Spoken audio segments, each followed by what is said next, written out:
Bom dia a todos. Eu gostaria inicialmente de agradecer à comissão organizadora pelo convite e falar sobre um tema que é tão fascinante, que é a cardioproteção em pacientes com risco elevado de toxicidade por antracíclico.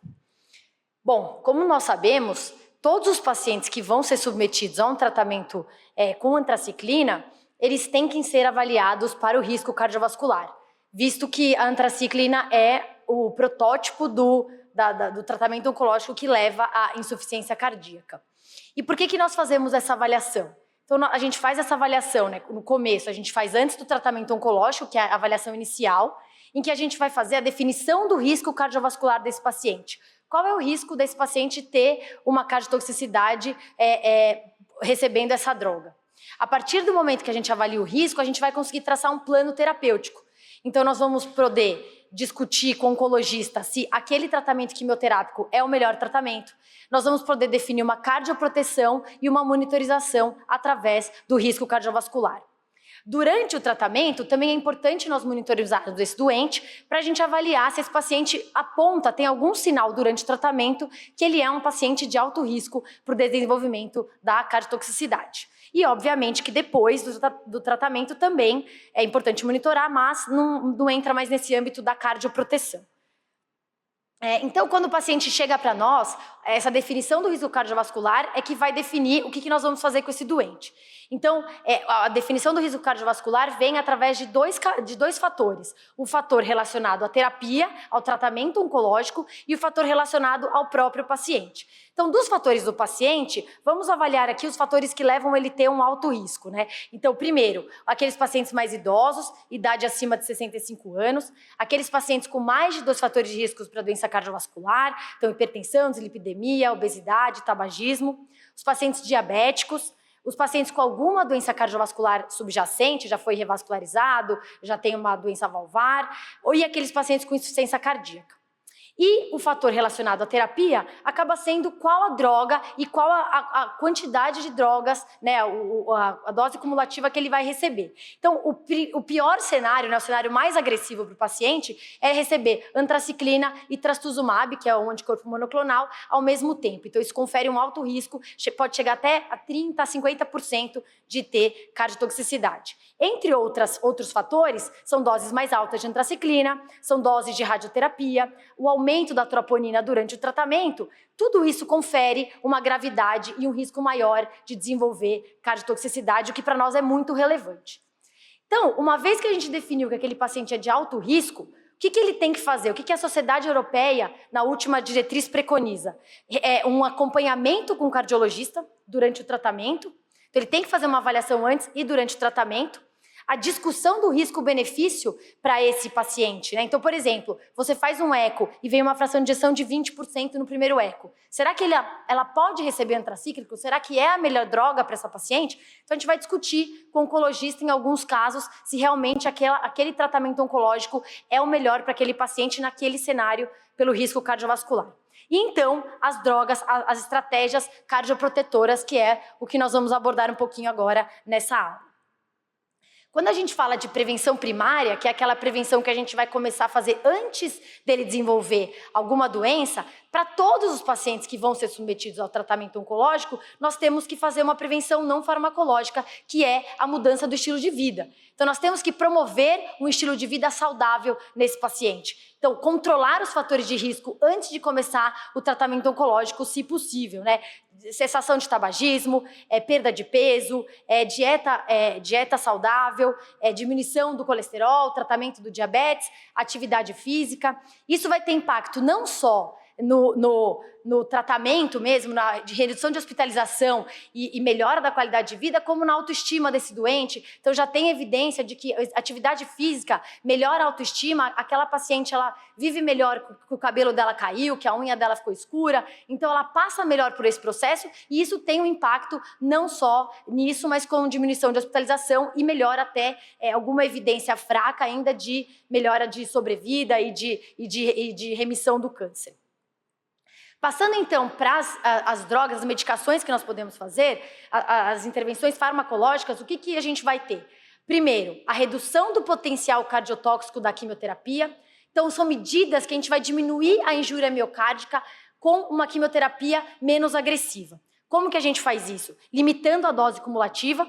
Então, nós sabemos, por exemplo, que para o câncer de mama, há 20, 30 anos atrás, as doses cumulativas de doxorubicina eram acima de 500, e isso conferia uma taxa de cardiotoxicidade, de insuficiência cardíaca, em até 50%, 60%. Hoje a gente usa 240 miligramas por metro quadrado, que isso confere miligramas por metro quadrado. Isso confere uma taxa de 3 a 5% de cardiotoxicidade. Então, isso já mudou bastante no cenário do câncer de mama.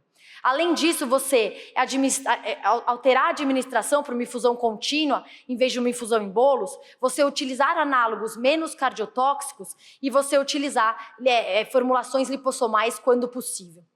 E vamos, então, para as drogas cardioprotetoras. São medicações que nós vamos dar para aquela paciente e que ela vai diminuir o potencial cardiotóxico da quimioterapia. Prevenir a injúria, né? Então, a única droga que é aprovada para a prevenção primária do tratamento da cardiotoxicidade no tratamento com antraciclina é o dexazosane, que é um quelante de ferro, em que ele atua se ligando a antracíclico, a doxorubicina, evitando a disfunção mitocondrial e a produção de radicais livres. Diversos trabalhos já apareceram nesse cenário, e eu trouxe aqui a meta-análise da doutora Ariane, brilhantemente publicou há uns anos atrás, que demonstrou uma diminuição tanto dos eventos clínicos de insuficiência cardíaca, quanto dos eventos cardiovasculares no aparecimento de insuficiência cardíaca. E notem que hoje ela é aprovada para mulheres com câncer de mama metastático, com doses de antraciclina acima de 300 miligramas por metro quadrado, que já é uma dose mais alta. Então, a gente vê que essa paciente é de alto risco. O ideal é que a gente desse para todas as pacientes, mas o que é aprovado que a gente consegue dar via SUS é nessas pacientes que são de mais alto risco. Então, essas pacientes, idealmente, devem receber o dexazosane, que é a única droga oficialmente aprovada na prevenção primária da cardiotoxicidade. Depois, nós vamos com as drogas cardiovasculares. E aí a gente tem o nosso estudo CECI, que ele avaliou pacientes com câncer de mama que eram submetidas a antracíclico e que recebiam ou carvedilol ou placebo na prevenção primária. E não tivemos resultados, diferença na fração de ejeção, mas as nossas pacientes elas eram de baixo risco. Tá certo? Não eram pacientes de alto risco. Mas notem que a troponina, quando a gente avaliou os níveis de troponina, o carvedilol ele teve um potencial para reduzir os níveis de troponina nessas pacientes. Então, demonstrando que talvez as pacientes que têm uma troponina aumentada se beneficiariam do carvedilol, porque ele pode atenuar esses níveis de troponina. Então, talvez uma paciente com um risco mais elevado poderia se beneficiar do carvedilol e no futuro não desenvolver uma doença, uma insuficiência cardíaca. Já passando para uma outra estratégia, que é a estratégia de cardioproteção guiada pelo strain, hoje nós sabemos que o strain é uma ferramenta de deformidade, que a gente tem um parâmetro ecocardiográfico que avalia a deformidade do coração. Hoje ele já tem um conceito de cardiotoxicidade através do strain, mas nós sabemos que a queda do strain, ela leva a um risco muito grande de ter uma insuficiência cardíaca, é um preditor de risco. Então, esse estudo, o SOCUR, que também é muito comentado na literatura da cardio-onco, ele avaliou você fazer cardioproteção com IECA e beta-bloqueador naqueles pacientes que tinham só queda de fração de ejeção, ou fazer naqueles pacientes que tinham queda do strain com fração de ejeção ainda normal. E o que ele encontrou? Ele não encontrou diferença na fração de ejeção final depois de 6 meses de avaliação.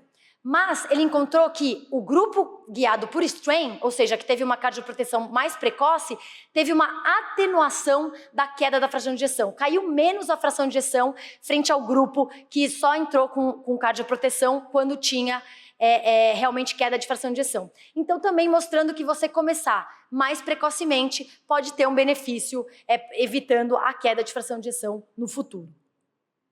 Passando para um grupo, para uma avaliação naqueles pacientes com troponina positiva, esse estudo CARE, que é recente, avaliou 175 pacientes que eram submetidos à antraciclina, com carvedilol e candesartan, mas ele não mostrou diferença estatística naqueles pacientes que tinham troponina positiva e que eram submetidos à antraciclina. A cardioproteção não deu diferença na fração de ejeção. E a gente não tem muito dado da literatura sobre biomarcadores nesse trabalho.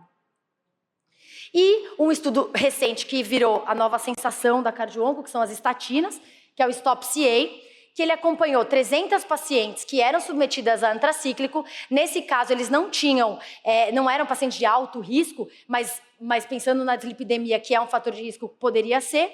Ele comparou a atorvastatina com placebo e ele encontrou que 9% das pacientes com a estatina tiveram queda de fração de ejeção, que foi o desfecho primário, enquanto 22% das pacientes do grupo placebo tiveram queda de fração de ejeção, mostrando uma diferença significativa.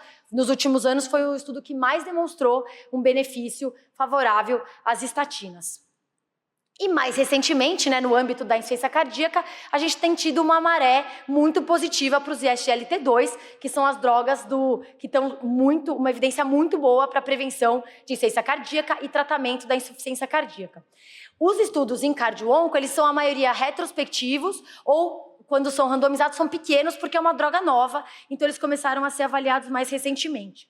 Então, esse trabalho foi uma corte populacional que avaliou indivíduos mais de 65 anos e diabéticos, então notem que eram indivíduos com risco elevado, e que avaliou o impacto do SGLT2 no aparecimento da IC, da insuficiência cardíaca e outras doenças cardiovasculares. E o resultado desse estudo foi que o SGLT2 ele diminuiu a hospitalização por IC, sem impacto no aparecimento, na incidência de insuficiência cardíaca ou outro diagnóstico de doença cardiovascular. Mas, como eu falei, são trabalhos ainda que estão começando, a maioria são retrospectivos, tem trabalhos em andamento prospectivos e, com certeza, vão vir resultados positivos para essa droga que realmente ela tem um impacto importante na insuficiência cardíaca. Então, conhecendo essas evidências, o que a gente tem de recomendação da Sociedade Europeia, que foi a última diretriz que saiu sobre cardio-onco, né? Então, naqueles pacientes de alto risco ou muito alto risco para cardiotoxicidade, nível de evidência 1, você minimizar o efeito cardiotóxico das drogas, né? Então você evitar uma injúria miocárdica com as drogas, e agora o nível de evidência 2A, que é o nível mais robusto do que a gente tinha anteriormente, para o uso de ECA, beta-block, o dexazosane e as estatinas. Então hoje a gente já tem uma evidência mais robusta para o uso das drogas cardioprotetoras, das drogas cardiovasculares, para a prevenção das pacientes que vão ser submetidas à antraciclina. Aí, só para mostrar o que a gente tem em andamento no grupo da insuficiência cardíaca do INCOR, sobre orientação do Dr. Edmar e nós no comitê, a tese de doutorado da doutora Marcele Bonato, de Curitiba, em que nós estamos randomizando pacientes com a troponina positiva para receber sacubitril valsartana ou placebo. Esse estudo já está em vias já randomizaram todas as pacientes, estamos em segmentos e em vias de análise de dados, então em breve a gente vai ter um outro nicho aí do sacubitril valsartana, se tem um benefício na prevenção da cardiotoxicidade para esses pacientes tão graves. Então, eu gostaria de concluir, acho que essa figura conclui bastante o que eu comentei durante a aula, falando que o reconhecimento dos pacientes de alto risco é fundamental no manejo e na prevenção de cardiotoxicidade. Sempre nós temos que tratar as comorbidades, né? Não deve ser encorajado, deve ser mandatório você tratar as comorbidades idealmente antes do tratamento oncológico. A prevenção, ela vai abranger a redução do potencial cardiotóxico do antracíclico e o uso de fármacos cardioprotetores. O bloqueio neurohormonal, hoje em dia, ele é indicado para os pacientes de alto risco, numa recomendação melhor do que era anteriormente. E o nosso objetivo como cardiologista é evitar suspender o tratamento oncológico. Então nós temos que andar junto com os oncologistas a fim de entendermos que para essa paciente sobreviver, ela tem que receber essa quimioterapia e nós, como cardiologistas, temos que ajudar nesse processo e evitar que ela que ela tenha um risco cardiovascular, que ela tenha uma doença cardiovascular no futuro e que ela tenha uma outra comorbidade mais grave mais adiante da vida dela. Então, novamente, eu gostaria de agradecer e convidar a todos para o nosso Congresso Brasileiro de Insuficiência Cardíaca, o DEIC, que vai acontecer em Recife em agosto. Obrigada.